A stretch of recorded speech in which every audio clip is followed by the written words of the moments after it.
নেত্রকোনায় রোপা আমন ধান ঘরে তুলতে ব্যস্ত সময় পার করছেন কৃষকরা। এবছর ভালো ফলন হওয়ার পাশাপাশি বাজার ভালো থাকায় খুশি তারা।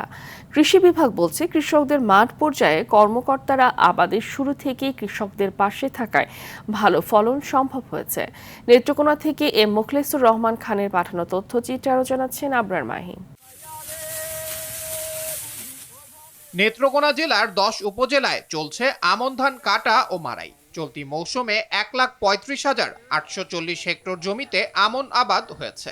এসব জমিতে 4,25,895 মেট্রিক টন ধান উৎপাদনের লক্ষ্যমাত্রা ধরা হয়।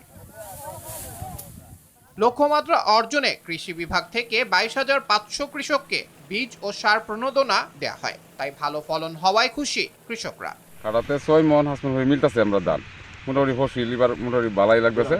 হ্যাঁ, আর আমরা দৌড় মোটামুটি বালাই পাইছি। দামে আমরা মোটামুটি 1100 আছে, এখন বর্তমানে 1200 কি উঠতো, 1200-1300 তেও আইব। 1 কেজি বীজ কিনতে গেলে এখন 900 টাকা কেজি লাগে, 800 টাকা কেজি লাগে। আর ধানের দাম হচ্ছে কত 1100 বা 1050, এরকম পোষায় না।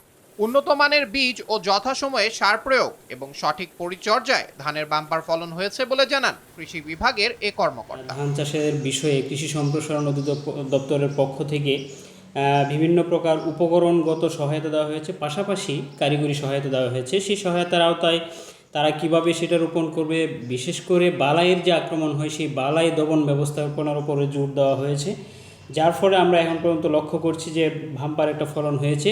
বাজারের অন্যান্য দ্রব্যের তুলনায় ধানের মূল্য কম উল্লেখ করে তা বাড়ানোর দাবি জানান কৃষকরা।